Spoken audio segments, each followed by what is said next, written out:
What's up, guys? It's your boy, Barca Boy 103. Just finished watching the match, and Barcelona cook Real Madrid 4-0 in Xavi's first away Clasico last when he was appointed the manager of Barcelona. He won 4-0. Hansi Flick has done the same for the first time since Messi scored that free kick against Liverpool in 2019. I've never felt like this before, since we are right now the best team in Europe.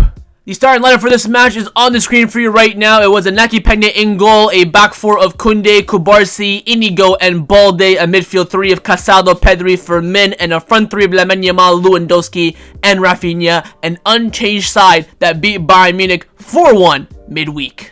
The first goal scored in this match was scored by Robert Lewandowski, an absolutely criminal finish from him. First off, the pass from Casado through the entire Madrid team was nothing short of pure orgasmic. Robert Lewandowski is through on goal, doesn't run up and round the keeper or chips the keeper, shoots the ball from about 20 yards and buries it bottom right hand corner. Ferland keeps it onside, and it's 1-0 to Barcelona. The second goal was also scored by Robert Lewandowski. It's very well worked by Barcelona down the left-hand side. Alejandro Balde, for the first time probably this season, finally puts in a good cross. Free header for Lewandowski. A very difficult angle coming, behind him. Twists his neck to direct the ball. Bottom corner yet again. In a space of 2 minutes, gives Barcelona the 2-0 lead.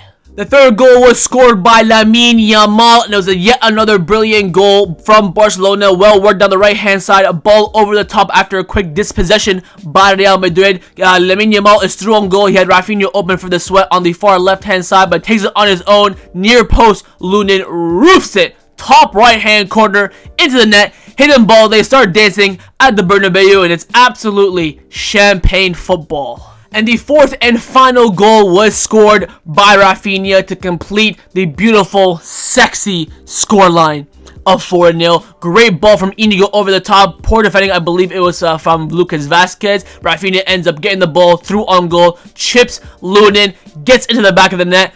Demolition job, absolutely pure and utterly completed. So overall, the team performance rating on the night, I'm going to be giving it, of course, a perfect 10 out of 10. When you beat your direct rival away from home 4-0, it's a 10 out of 10. Now, if I'm being completely honest, I probably would have given it an 8. That first half was very even, very tight. I don't think we made too many mistakes in that first half. It was just so congested in the middle of the park. There was no fluidity in the final third as well. We looked a bit lackluster there. But again, the main man himself, the Mr. Hansi Flick, who's absolutely rocked my world, made that key change at halftime to open up the game for Barcelona a bit more. And after that, it was just champagne football. We absolutely clapped Real Madrid. They looked like they weren't going to score whatsoever. Yes, they scored, I think, twice or 3 times in this game, all offside. The Vinicius' big chance would have been called back for the foul on Tchouaméni for Pedri, which, by the way, no card for that. We faced, it was, by the way, today, 12 versus 11. Jose Maria Santiago Martinez was absolutely glazing the shit at Real Madrid. They got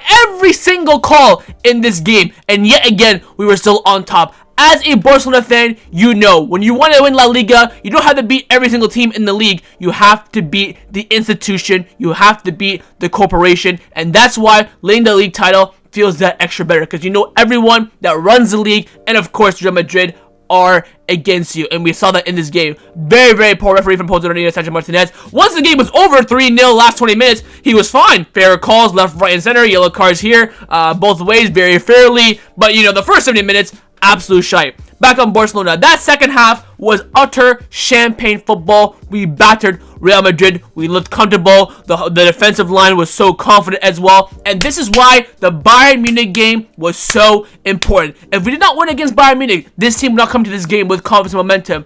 And we saw that. What did I say in the match analysis for the Bayern Munich game? There is a mentality switch now in the players, and we saw it today. 0-0 at halftime. The very tight game. They didn't drop their heads. They regrouped because they know that they're the better team than Real Madrid, and we saw it in this game. The performance in the second half was electric. It was full-flowing football. It was just beautiful to watch. I cannot wait to watch it again later on tonight, because I definitely will be doing so, because it is just art. It is just magical. The way that Madrid tried to press us and we outpressed them, the way that Madrid tried to hit balls over the top and we were confident in our high line. Every single play today put in a shift, and that is what it's all about in regards to a team performance. So tonight for me, the team, without a shadow of a doubt, gets a perfect, absolutely perfect 10 out of 10. Let's now get into the players' individual player ratings. It's going to be a very common theme in these player ratings, and you will pick up on it very, very soon. Firstly, Inaki Peña in goal. Should I say Prime Manuel Neuer? Fucking hell, Inaki. This is what we want. Perform like this week in, week out. You can be the #1 Jewish goalkeeper. I have no problem whatsoever. For the first time since he saved that free kick against Memphis Depay last year, he finally pulled off a good save in this game. Not for me, 10 out of 10. Distribution was fantastic, apart from the first 20 minutes was a bit ropey. The saves were brilliant, commanding the ball so well. He didn't look like a freaking chicken in the build-up play as well. And once the team had confidence in him, he became part of the build-up play. We saw against Bayern Munich, Sevilla, the back line just has no confidence in him. They'll just hoof it long. Same with Inaki Peña as well. But now when they have confidence, they trust him and they will pass the ball back to him to continue the fluidity of the possession. Inaki Peña, man, just perform like this, or at least at this level, and you can keep the #1 spot. You might even force Barcelona to sell Ter Stegen at this rate. Keep it up, lad. Fantastic performance from him. Finally making, proper saves. 10 out of 10 from me. Now for center partnership in front of him. Firstly, on the right-hand side, Kubarsi. Yo, fuck me, man. This guy is absolutely cracked. Absolutely cracked. You should let Vinicius out of your pocket before you leave the Bernabeu. Fucking hell.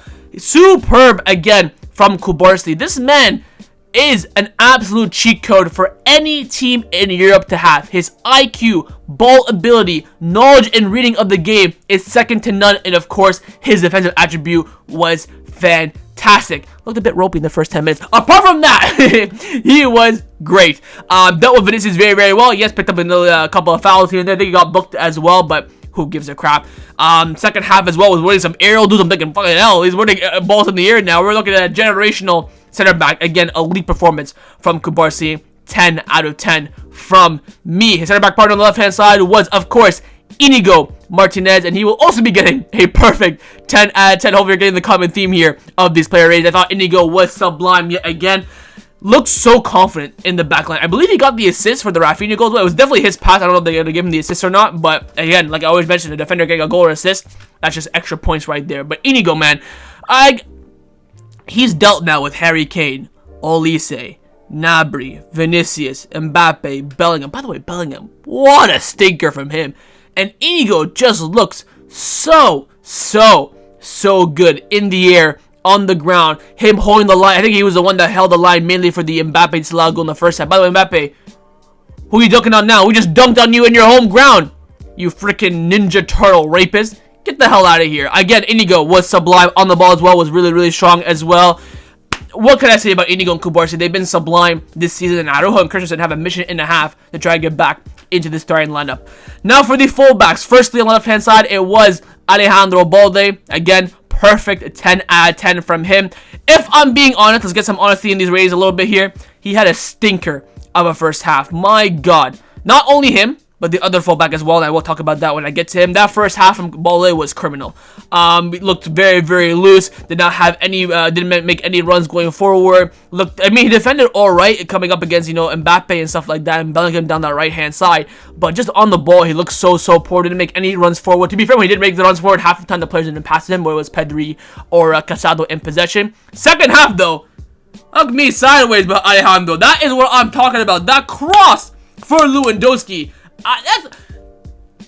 I've mentioned this so many times, and I'll say it again. The only thing right now that's lacking for Balde to turn elite and, perform elite consistency is his final ball. What did I say about Raphinha last season?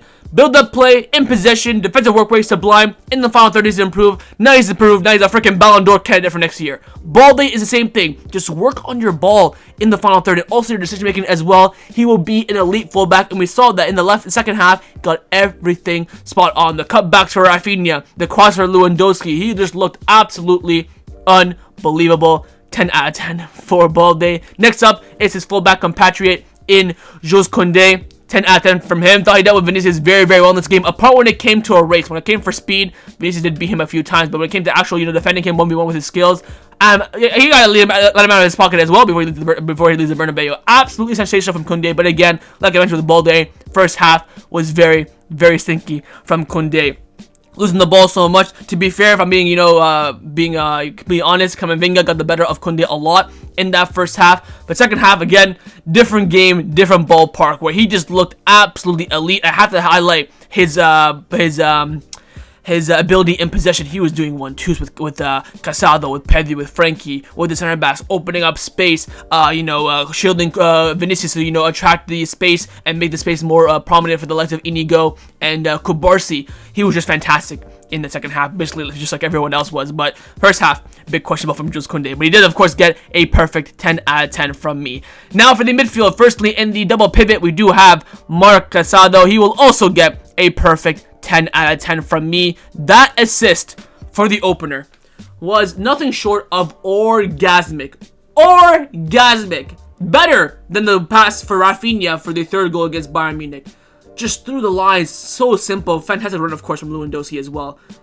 But Casado, again, we saw how the team improved with Frenkie and Casado in the pivot. That could maybe be the move going forward, but then you can't just take out Pedri. Then you have Olmo who's looking glass. I mean, Hansi Flick has probably the biggest headache in the whole entire globe right now on what his best midfield three is, because Casado was phenomenal. Even the first half, I thought he was one of the brighter lights of that first half, when the ball back so well. Again, picked up that stupid yellow card, but again, the top of counterattack, so no worries there. Looks so calm and composed for someone playing his first El Clasico as well. This is why La Masia remains and always will be undefeated. Just the way they teach these kids to just be calm and composed under pressure is just sublime, and we saw that yet again. And again, the pass was just fucking phenomenal, man. I'm gonna be watching that pass over about 1 billion times tonight. But Casado, superb, 10 out of 10 from him.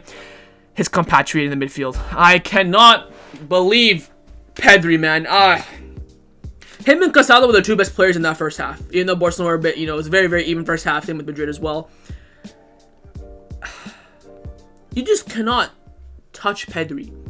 His elegance, ball carrying, is just second to none in the world of football. There are times where Jude Bellingham and Valverde will double pressing him, and he still managed to get out of it.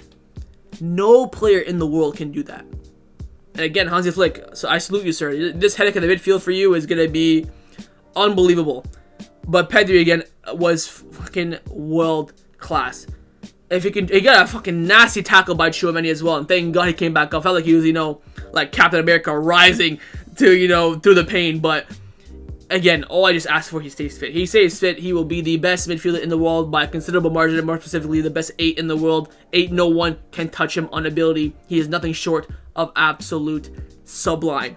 I cannot get over Pedri. He is just so anti-press as well. Just makes the Hansi Flick ball so much more fluid, because when you have someone of the ability of Pedri, it makes the Giga press in transition and attacking as well so much easier and smoother. I cannot get over it, man. 10 out of 10, of course, from Pedri. I probably would have given him a 10 out of 10 if we didn't win 4-0. Of course, the final midfielder was Fermin Lopez. I would say probably the worst performing player in the first half. Only played the first half as well. Got chopped off at halftime. I'm going to give him a 10, but not too many praises for Fermin, for me, in my opinion. I looked a bit sloppy. Again, nothing was really coming through him. Everything was going wide in that first half. Madrid were attacking centrally. We were attacking through the flanks, so he didn't really get involved too much. When he did, he had some good link-up play with the likes of Lamine Yamal, with Pedri, but got in the way of Pedri a little bit in certain areas. Tried to shoot multiple times from distance, kept getting blocked. Didn't look too great, I'm being honest. But still gets a 10 out of 10 rating if we're being absolutely honest. So again, for Fermin, take it to the cleaners and we move. Still gets a 10 out of 10 from me. Now for the front line, firstly, Raphinha, 10 out of 10. To be honest, stinky first half from him as well, but second half he was fantastic. The runs in behind were superb. Took on Vasquez. Finally realized that, Vasquez is kind of not the greatest right back. Let me take him on 1v1 in certain areas. Build-up play was fantastic as well from him. The first half, I think, like he lacked a bit of confidence. He had the ball so many times, but again, he was cutting inside, switching the play. He wasn't taking on defenders like he was against Bayern Munich. I don't know what it was, the traveling, the quick turnaround. I've got no clue, but I feel like Raphinha put in a great shift, especially in that second half, and he will get a 10 out of 10 from me. The other winger was Lamine Yamal. 10 out of 10 from him. Honestly, I think for the first 70 minutes, he was having a right stinker. To be fair to him, in the first half, didn't really get the ball whatsoever. But second half where Magic comes in, man, the celebration was, of course, disgusting. I absolutely loved every freaking second of it. The youngest scorer in El Clasico history. I think he beats Ansu Fati, if I'm not mistaken, when he scored back in, COVID times. But again, I believe when the game opened up after Lewandowski made it 2-0, Lamine Yamal was flying. Oh my god. But that first 60 minutes, big KG, I'm not gonna lie. But shout out to him. The celebration will be remembered for the ages. And again, that goal was fantastic as well. And the way he controlled the game once we had so much dominance in the midfield and making runs and behinds as well was absolutely fantastic.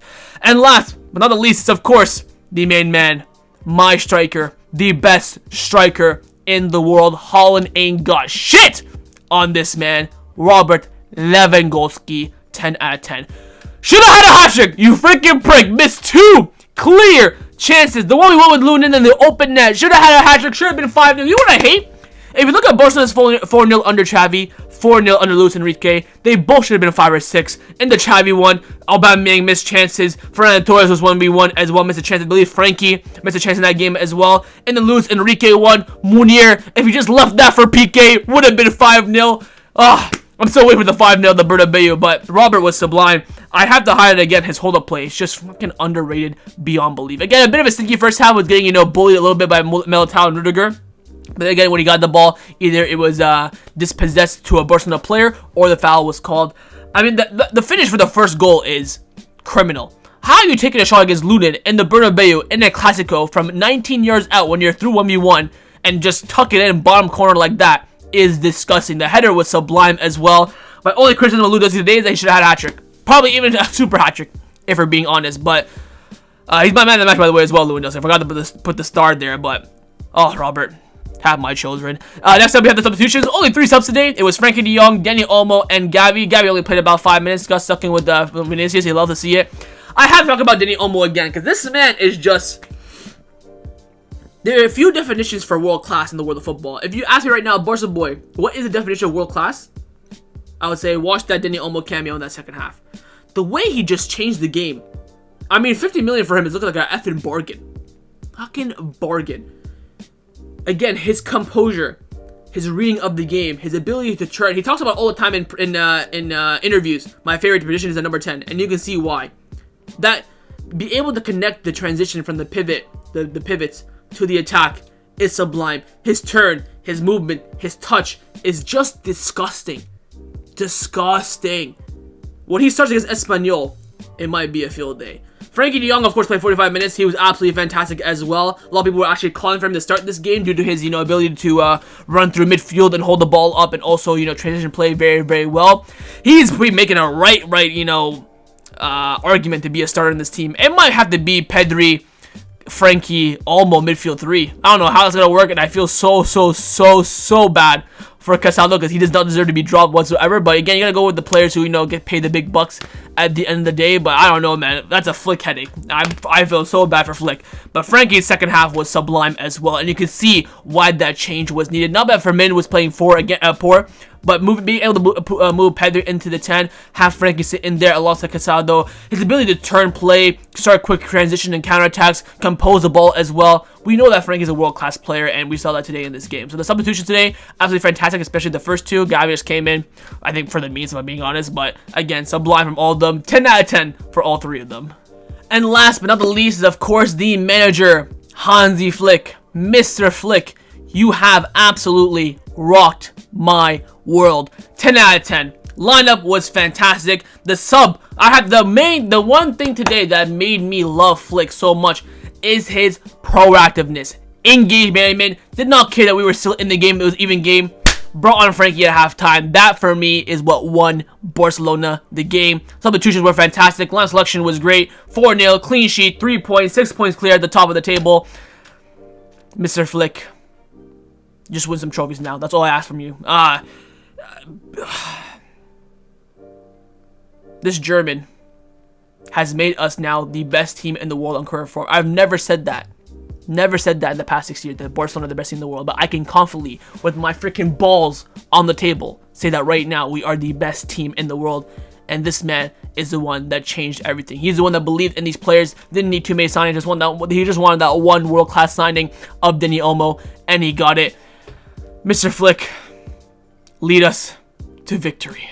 So that's a match review for Real Madrid versus Barcelona in La Liga. Hopefully you guys enjoyed this video. If you did, of course, make sure you drop a like down below. And of course, in the comments down below as well, let me know your thoughts on everything we did discuss. Your player ratings, manager rating, thoughts on the performance. Leave it all down in the comments down below. And of course, please, if you are new, subscribe. Drop a like if you haven't already. And I will see you guys next time on the channel. Enjoy the moment. 8-1. Over Bayern Munich and Real Madrid in the space of 72 hours. This is our moment. Enjoy it. We now have a week off until Espanyol. Watch the highlights, watch the celebrations, silk it all in, and then again, we will go again once Espanyol happens. But we are, ladies and gentlemen, the best team in the world, and don't let anyone tell you different. I'll see you guys next time on the channel. Take care, and Forza Barca!